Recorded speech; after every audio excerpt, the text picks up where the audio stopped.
Dear family and friends, I'm happy and grateful to continue our discussion on the true human way of life. Of course, uh, to answer that questions, we need to ask the most fundamental and important question, and that is, does God exist?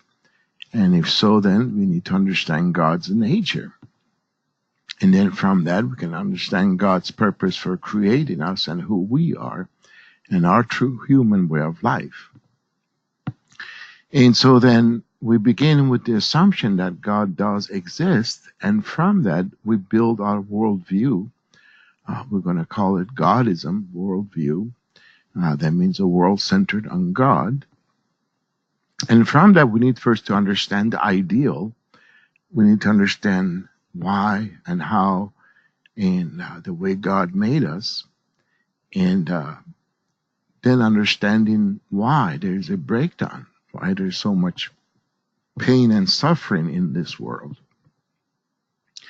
And ultimately, then, we need to understand the solution, how we as individuals can end the conflict within ourselves, how we can live fuller, happier lives, we can have a better relationship, a more loving relationship with our family and friends, with our community, are part of a nation and ultimately part of the world, and how we can live in such a way that ultimately we could have a world of peace.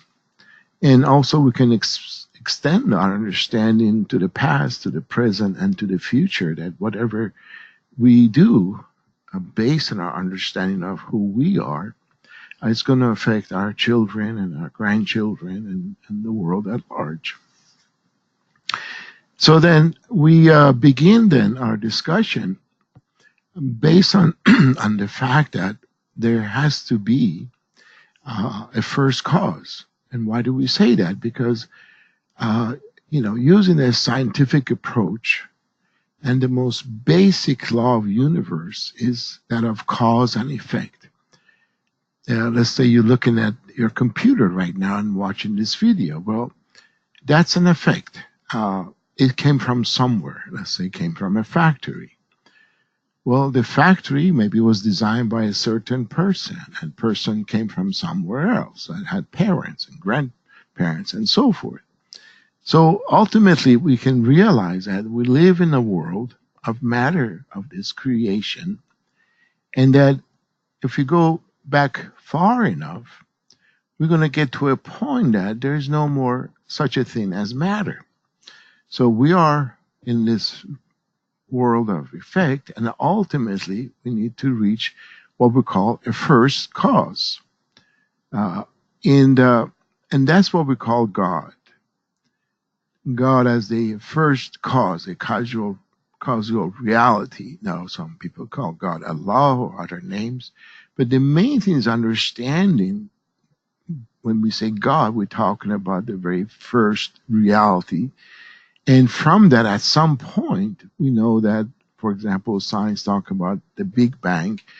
At some point, this physical universe came into reality, and it's been growing ever since. So then we realize that then God is our cause, and then we as resultant beings, if we want to understand these fundamental questions about life, who am I? What is my purpose in life? Why is there evil and war and conflict? How do we bring about change? Can we be happy? Can there ever be peace? What happens after death? Any questions that are important to us, or even basic questions about how to live and eat and maintain ourselves. Every action, every thought, every feeling, ultimately we need to understand it, but we can only do that by understanding that we have a first cause, and from that first cause we came about, and by understanding the first cause, then we can understand better ourselves. So then we begin with the assumption that the first cause is God, and is the original being and owner of true love. And we build the Godism philosophy. Now, I've mentioned this before, but it's good to keep in mind that, for example, in Marxism, there is no God. And so they build a whole philosophy based on that assumption that there is no God. For example, when they want to bring about a change, any type of change in the individual, in the society, then comes through conflict or dialectic. And so it's really important to understand our views about life. And so then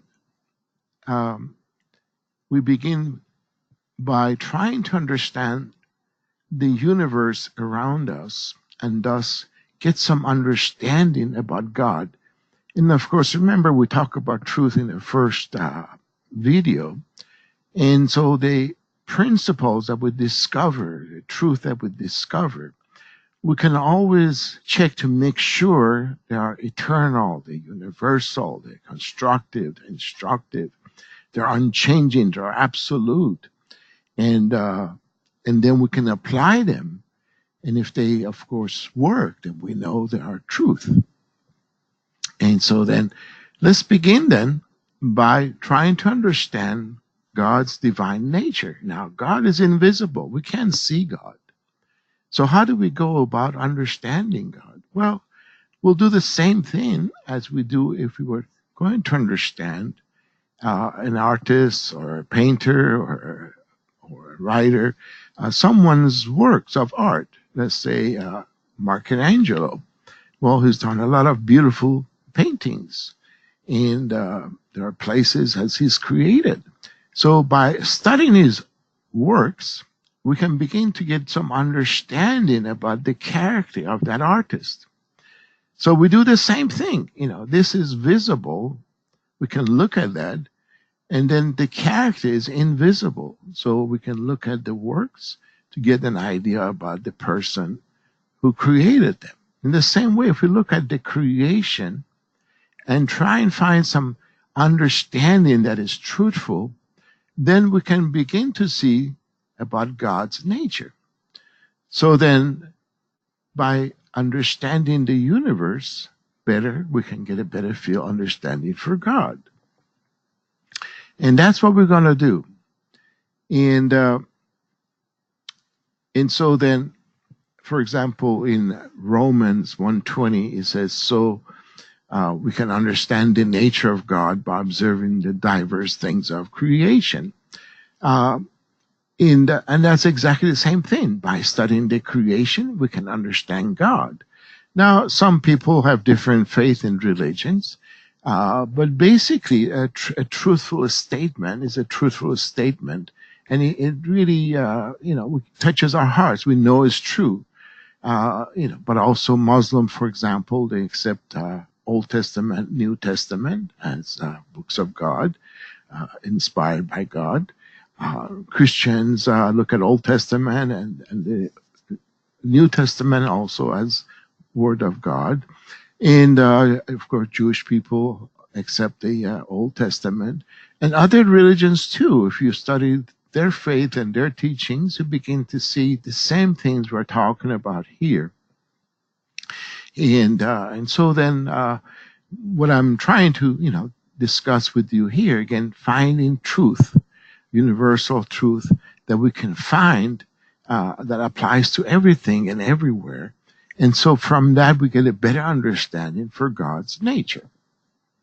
So then, if we look at the world around us, we're going to see that there are what we call beings or existences. So if you look at a human being, for example, and please forgive me, I'm not very good in drawings, we recognize there's a being, but for a being to exist, whether it's a plant or animal or even a molecule, anything that exists needs to have a mind and a body, right? And that's the first nature of existence around us, is found in nature. Now, we can talk about this, actually for hours and hours, but let me just basically say a few words that is important. Now, these words, mind and body, in Korean, we call them sung song and hong song. They have a deeper meaning than just saying mind and body. So basically, we're talking about internal nature. There's some essence to us. And that essence is realized in our body in this external form. Now, there's also a relationship is meant to be between mind and body. So the mind is supposed to guide the activities of the body. The mind is the one sets the direction, sets the purpose. And the body is supposed to realize that. So let's say, we are hungry right this moment and we want to go eat something, but say, no, we are in the middle of this discussion. The food can wait. Now, that's the proper nature of relationship between mind and body. But what if the body says, no, no, no, no, no, I'm going to go eat anyway. And even though the mind says, I want to study this, I want to discuss this, the body says, no, I want to go eat. Then the body is taking over the mind, and that's where the breakdown comes from. So if we look at humans, for example, they become addicted to drugs. The body needs that. And of course, the mind wants to stay without the drugs, have a loving relationship with his or her family. But the drugs are taking over the body and pushes that person to take drugs or gambling or other bad habits, or basically selfishness in general. So that's where the breakdown comes from if the mind and body cannot have a proper relationship. So then basically the mind is the essence and the body is the realization of that essence. And when we go about creating something, let's say you want to go build a house. So the first thing you do, you start with a blueprint, right? You don't just build a house, you start with the blueprint. And then that blueprint guides the realization of building of that house. And that's the proper order.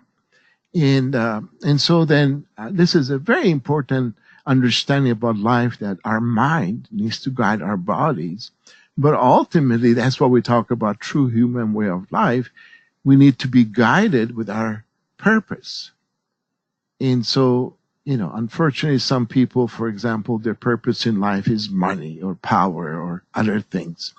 And that even though the mind is guiding the body, they're still making mistakes. They still find themselves in difficult situations.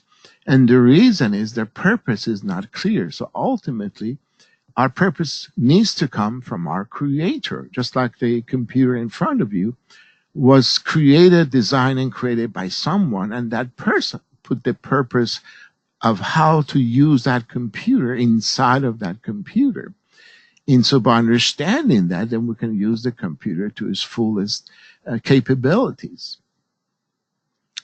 And so then that's the first thing we find in nature, that for beings or entities to exist, there is this essence and realization of that essence, internal nature, external form, or mind and body.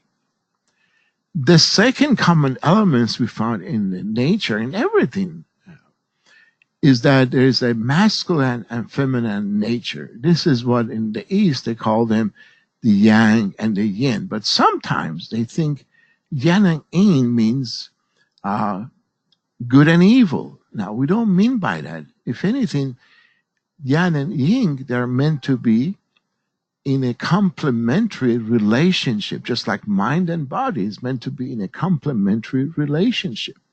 So we find, for example, a man who is predominantly masculine, and we find a woman who is predominantly feminine. So a being now not only has a mind and a body, but then within that mind and body, there is this masculine and feminine essence exist, and they're also meant to work in relationship with one another. And this is the second principle or understanding of law of nature that is not only in a physical world, but we see this also in everything. And so then then we also come to understanding that these, what we call dual characteristics or dual natures, first of mind and body, and second of feminine and masculine essence, exist both in the mind and in the body. So then, in the mind of a person, you have this internal nature and external form as well. And the same thing, yang and yin, positive, negative, masculine, feminine.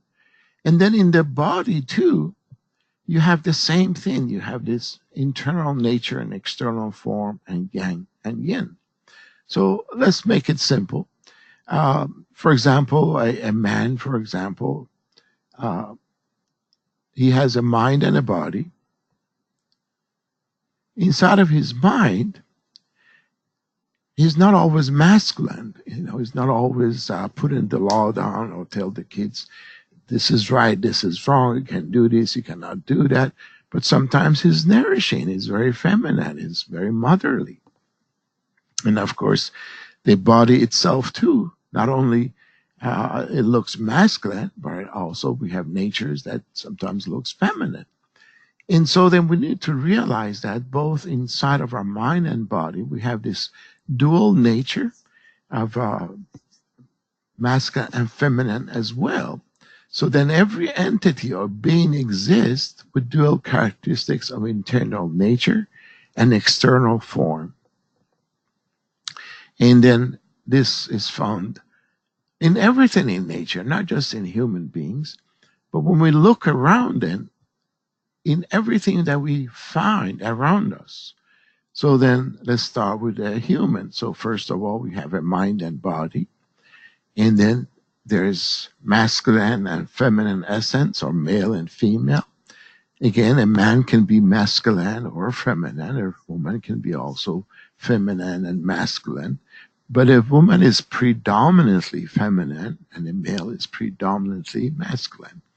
And so this dual nature exists within the human beings. How about animals? Well, we find animals again, they're male and female, and they have a mind and body, called the instinctual mind. I have a little dog that I'm taking care for my daughter, and anytime he wants to go outside, he comes and looks at me, and then turns around, walks toward the door. And if I don't respond, he comes back and looks at me again and walks again toward the door. And then if I don't respond, he comes and barks. And then I definitely have to go with him and open the door, let him go outside. So there's an instinctual mind. Of course, we're going to talk about mind of humans is much more complex. But and animals do have an instinctual mind, whether it's a fish in the water or a bird in the sky. They all have some sort of instinctual mind that helps them to fulfill their nature as with the way they were designed to be. Also, when we look at plants, we find the same two complementary natures of mind and body, and male and female. So there's a plant mind, for example. You have a garden, you have trees, you can see they begin to move toward the sun, the leaves and branches, and then also you can see the roots going deeper and deeper to find water. And they're also stamen and pistil, they're male and female. Well, how about if we break things down to molecules, for example? For example, we see a molecule, it could be positive and negative, or male and female. And there's also something inside of a molecule that is guiding and pushing it. For example, if we're talking about H2O, for example, we have hydrogen and oxygen coming together to create molecular water. But what is pushing them to come together to become that molecule? There is some sort of inherent nature or force that is guiding them. And of course, we can break the matter even down to basically to particles, or even finer levels of particles, and the same things.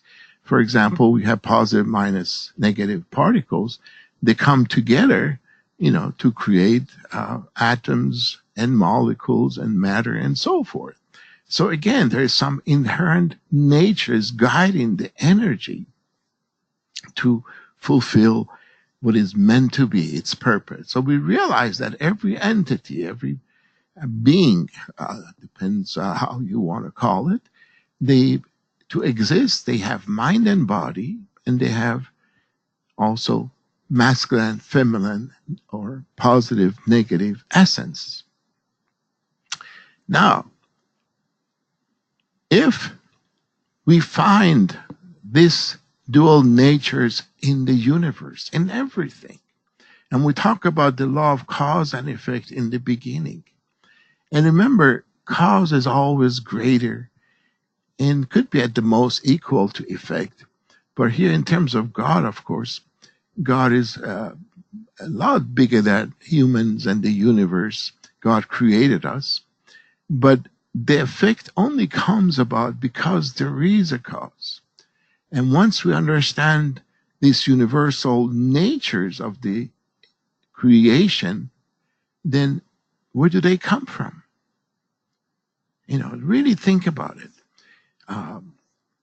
This is very important to realize that our nature, this mind and body, masculine and feminine nature that we do have, comes from God. So we say God also have the same dual characteristics, that God is a harmonized being with attributes of Sung Song and Hung Song, masculinity and femininity. Now, of course, when we say God, mind, and body, again, that's doesn't quite sound right. People say God doesn't have a body. Yes, God is infinite, invisible in nature, but within God, there is those attributes. So there is a masculine essence to God, and that's why from that comes the masculine essence of the universe. There's a feminine nature to God, and that's why the feminine nature is found in the universe.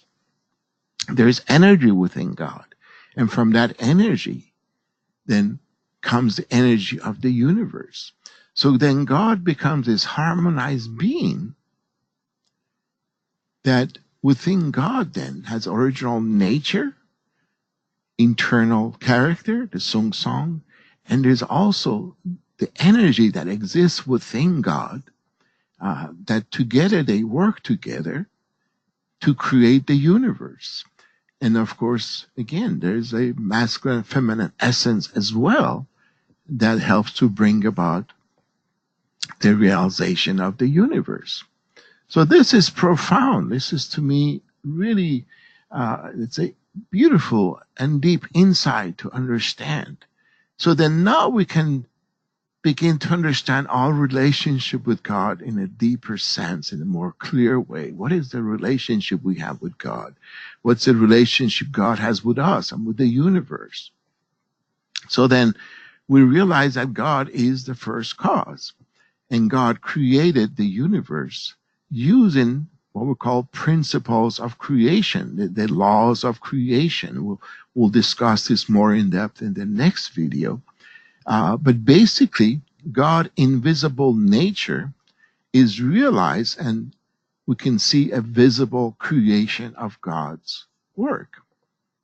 We can say God is the subject and we are the object. What does that mean? That means God wants to have relationship with us. Ultimately, we say God's nature is heart, and heart is the impulse to give. God wants to give, and that's why God creates. Look at everything God has created. Look at the sun. It gives and gives and gives. If a person doesn't believe in God or goes against God's will, still the sun is there shining on it. Look at an apple tree with hundreds of apples growing. Beautiful. And that's because that's God's impulse. God's heart wants to give, and that's why it's creating this. But when you give, when you have this give, then there's also a relationship should be created. The object needs to respond. You cannot have just a one way of giving. In a relationship, for example, we are in a family, we have spouses or children, brothers and sisters. Imagine how it would be if you just one-sided relationship. You get nothing back, no response. It doesn't seem natural, doesn't seem normal. So then God created this to have this relationship with us. In the Bible, in the Old Testament, for example, this is God created man and woman in his own image and likeness. And this is beautiful. Some people say, oh, you're talking about God being like a human. No, we begin to understand we are God-like, that we have a divine nature. Imagine our nature. We can think. Have you ever thought how wonderful that is? We can think. We can think about the past, about the present, about the future. We can solve problems. We can reason. We can feel. We have emotions. We can feel happy. We can feel sad. We can will to do something.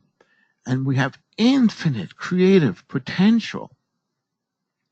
Imagine at some point a child is born. A child can't even ride or read or ride a bicycle, but then as he grows older, he starts learning to ride a bicycle, eventually can ride a car, or start learning to read and write, and goes to school, finishes high school, go to college and go get a PhD and could continue learning. It's infinite. Or you create something, look at all the cars they're creating. It just looks like they come on with more and more different designs every year. There's infinite. We have infinite creative potential. So when you think about our nature, where did that nature come from? It came from God. And so we need to realize that our nature, our essence is the same as God's essence. It's a divine essence. And thus then, that's why, for example, we are called temples of God. We're meant to become temple for God to live in us, that have relationship with us, and for us to become God-like. And so then we see that God created the creation around us in our image. And that's a wonderful understanding. We feel hungry, there's food out there for us. Apple tree, it's tall enough that we can reach it and eat the apples. We so happened to get thirsty, and there's delicious water out there. Sadly, we have polluted the air and water. But ideally then, everything God created is just meant to be for us. You have animals like the dog I'm taking care of for my daughter. He responds to me and my wife taking care of him. He wants to be with us. Where we sleep, he comes and sleeps right next to our bed.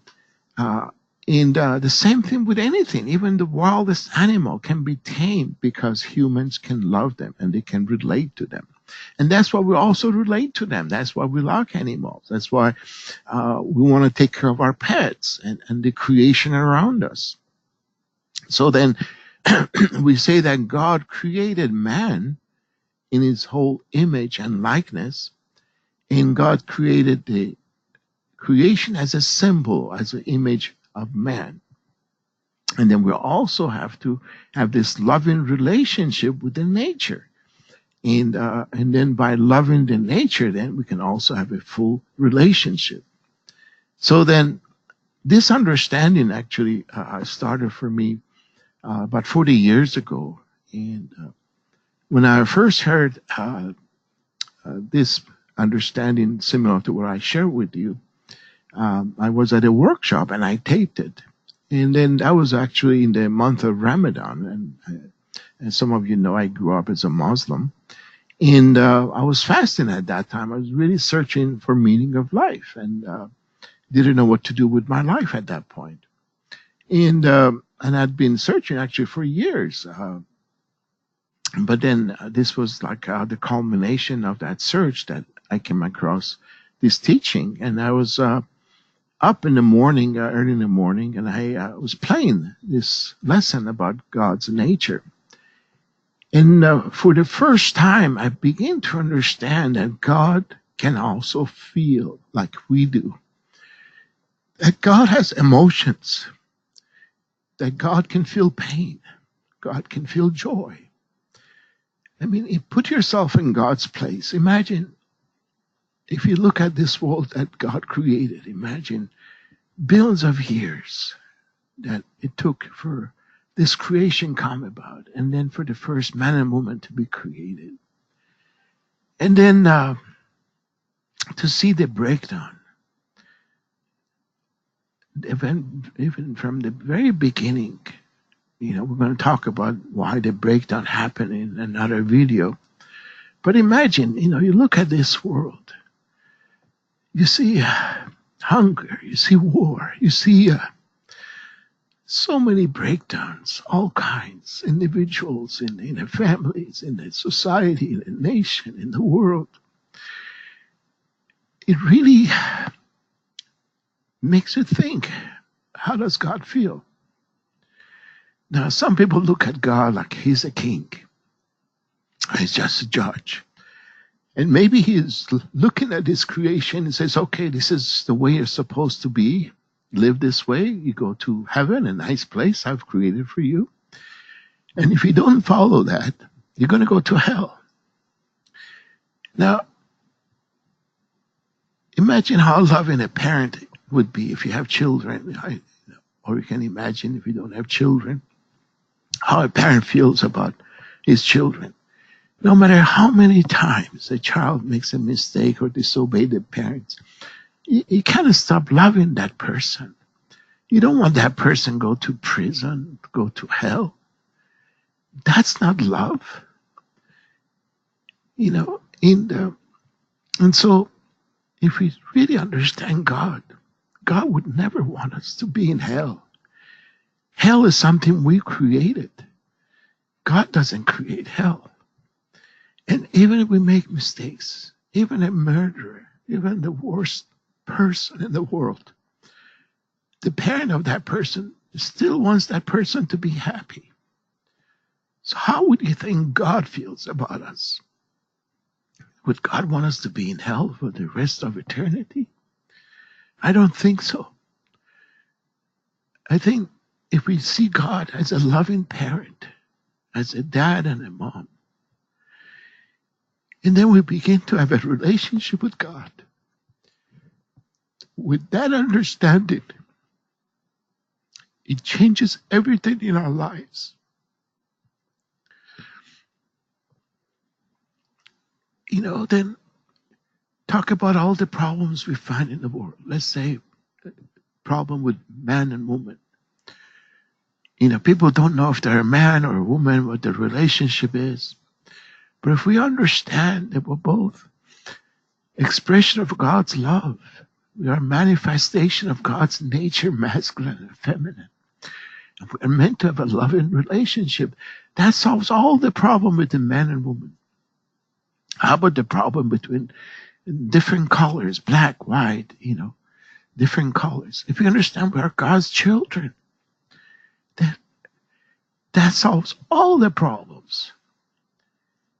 Any problem, if you have any problem, if you take it back to the origin, understand God's nature, understand God's love, understand God's heart, that God wants you to be happy, that God created you for you to be happy. That's the only reason. God did not create you so he have, like a king has a lot of people serving him. No. God is a parent, dad and mom. And if we understand that, then everything can change in our hearts, in our relationships, and everything that we do will help other people as well. So then, I like to end this at this time and ask you for your comments, your questions, and you're welcome to email me at godismworldview@gmail.com. Thank you, and may you have a wonderful day, and bye.